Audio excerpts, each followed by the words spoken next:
Hello viewers, welcome to Telugu dose and don't fight to subscribe my channel.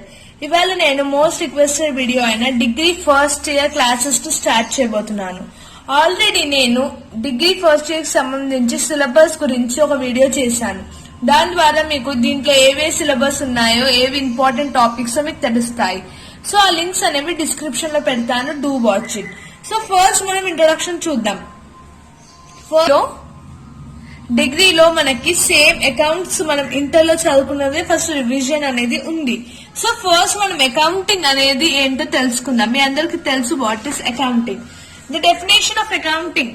ఇప్పుడు financial accounting, ఈ subject వచ్చేసి financial accounting is the art of recording, classifying, summarising in a significant manner in terms of money transaction. మీరు గుర్తుపెట్టుకోవాల్సింది ఏంటంటే, business transaction ని ఒక systematic manner లో arrange చేయడమే అకౌంటింగ్ పని, ఫైనాన్షియల్ అకౌంటింగ్ పని. సో రిమెంబర్, మీకు దీంట్లో ఇన్ని పాయింట్స్ ఉన్నాయి. మీరు ఏదైనా ఒక డెఫినేషన్ ని చూస్ చేసుకోండి. ఇంకా దీని ఆబ్జెక్టివ్, అసలు అకౌంట్స్ ఎందుకు ప్రిపేర్ చేస్తారు అంటే, మన కంపెనీ ప్రాఫిట్ అండ్ లాస్ వస్తుందా లాగా చెక్ చేయడానికి. ఫైనాన్షియల్ అంటే మనీ, ప్రాఫిట్ అండ్ లాస్ ఒక కంపెనీకి వస్తుందా లేదనే మనం ఫైనాన్షియల్ అకౌంటింగ్ అనేది ప్రిపేర్ చేస్తాం. ఇది దీని ఆబ్జెక్టివ్. సో ఇది ఫస్ట్ గుర్తుపెట్టుకోండి. డెఫినేషన్ వచ్చేసి ఇది, బిజినెస్ ట్రాన్సాక్షన్ ని సిస్టమేటిక్ మేనర్ లో చేయడమే దీని డెఫినేషన్.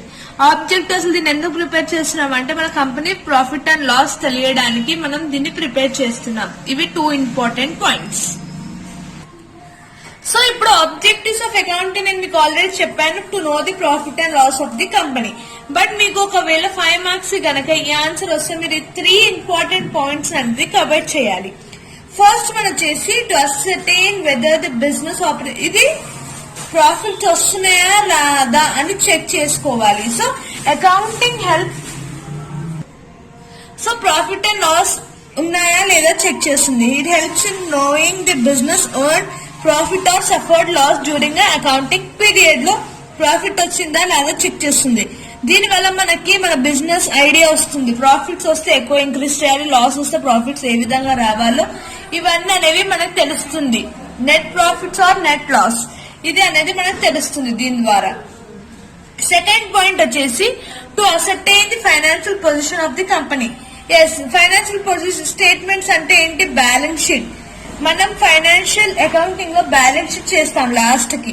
దాని ద్వారా ఏం తెలుస్తుంది? మన ప్రాఫిట్స్ తెలుస్తుంది, మన లాస్ తెలుస్తుంది. సో పొజిషన్ స్టేట్మెంట్ ద్వారా మనకి మన బిజినెస్ పొజిషన్ అనేది తెలుస్తుంది.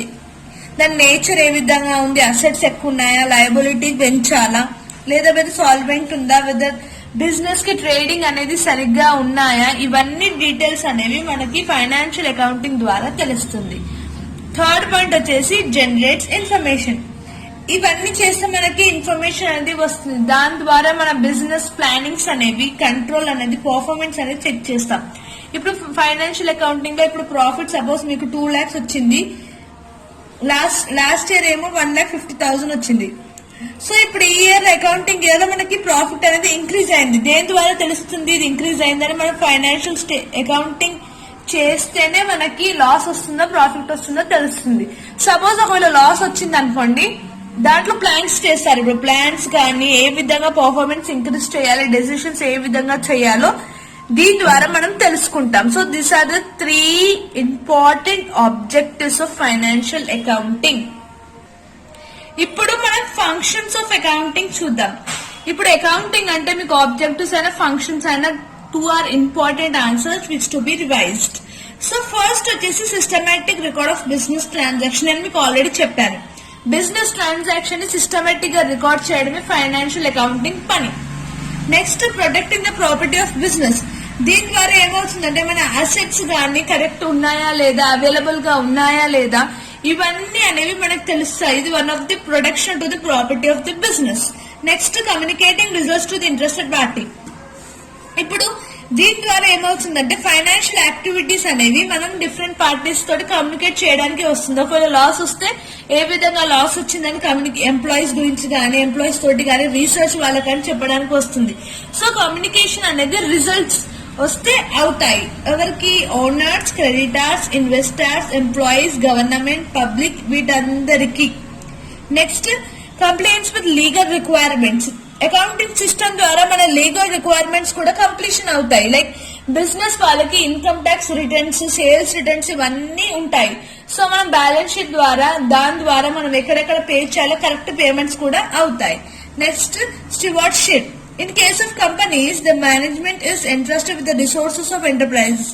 దీని వల్ల ట్రస్టీ ఫండ్స్ అనేవి కానీ ఏమన్నా అకౌంటింగ్ హెల్ప్స్ కానీ అచీవ్ అనేవి ఈజీగా అవుతాయి. నెక్స్ట్ 2 పాయింట్స్ వచ్చేసి అసిస్టెంట్ టు మేనేజ్మెంట్. మేనేజ్మెంట్ అంటేనే మనకి planning, controlling, making decisions. So financial accounting ద్వారా ఇవన్నీ ఇన్ఫర్మేషన్ అనేది వస్తుంది. ఆ ఇన్ఫర్మేషన్ ని సరిగ్గా ప్లాన్ చేయడం కానీ, కంట్రోల్ చేయడం కానీ, ఇంప్లిమెంట్ చేయడం కానీ అవుతుంది. లాస్ట్ పాయింట్ వచ్చేసి fixing responsibility. This is one of the important point. ఎందుకంటే ఒక కంపెనీలో ఎన్నో డిపార్ట్మెంట్స్ ఉంటాయి. ఈ ఫైనాన్షియల్ అకౌంటింగ్ ప్రిపేర్ చేయడం వల్ల వాళ్ళ రెస్పాన్సిబిలిటీ, ఏ డిపార్ట్మెంట్ లో లాస్ జరుగుతుంది, ఏ డిపార్ట్మెంట్ లో పర్ఫార్మెన్స్ ఇంక్రీజ్ చేయాలో ఇవన్నీ తెలుస్తాయి. So fixing responsibility. సో మనకి 7 రెస్పాన్సిబిలిటీ ఉన్నాయి, ఫంక్షన్స్ ఉన్నాయి. What are they? Systematic record of business transaction, protecting the properties of the business, communicating results to the interested parties, compliance with legal requirement, stewardship, assistance to management and fixing responsibility. So ఇప్పటి వరకు మనం definition, objectives and functions చూసాం. ఇప్పుడు నేను is accounting a science or an art దీన్ని explain చేస్తాను ఈ answer. So మనం అకౌంటింగ్ ని సైన్స్ అండ్ ఆర్ట్ బోత్ అనొచ్చు. So accounting is both science and art. ఎందుకంటే సైన్స్ అంటే సైన్స్ లో మనకి సదర్ ప్రిన్సిపల్స్ అనేవి ఫాలో అవుతాం. సైన్స్ ఒక సిస్టమేటిక్ బాడీ. సో దీని ద్వారా మనం ఇప్పుడు ఒకవేళ మనం అకౌంట్స్ చేస్తే మనం ఒక ప్రిన్సిపల్స్ అనేవి ఫాలో అవుతాం. సేమ్ లైక్ సైన్స్ కొన్ని ప్రిన్సిపల్స్ ఫాలో అవుతాము. మళ్ళీ దాని రిలేషన్షిప్, కాజెస్, ఎఫెక్ట్స్ సైన్స్ లో మనం చూస్తాం. ఏదైనా దాని ఎఫెక్ట్స్ కానీ ఏదైనా రీసెర్చ్ ఎఫెక్ట్స్ కానీ ఉంటాయి, కాజెస్ ఉంటాయి. సో సేమ్ మనము అకౌంటింగ్స్ లో కూడా మనము క్లాసిఫై చేస్తాం, రికార్డ్ చేస్తాం, సిస్టమేటిక్ గా ఫాలో అవుతాం, స్టడీ చేస్తాం relationship. So accounting is science అని చెప్పవచ్చు. ఆర్ట్ లో ఏముంటుంది? Since accounting is an art లో ఏముంటుంది మనకి? Same knowledge, skills, theories, rules, principles, concept, conventions ఉంటుంది అకౌంట్స్ లో. సేమ్ మనకు ఆర్ట్స్ లో లాగానే అకౌంట్స్ లో కూడా లిమిటేషన్స్, కన్వెన్షన్, కాన్సెప్ట్స్ ఉంటాయి. సో మనకి accounting is science and arts. దీంతో మనం పార్ట్ 1 కంప్లీట్ చేసుకున్నాము. పార్ట్ 2 లో డిఫరెన్సెస్, ఇంపార్టెంట్ క్వశ్చన్స్ ఉన్నాయి. Thank you for watching.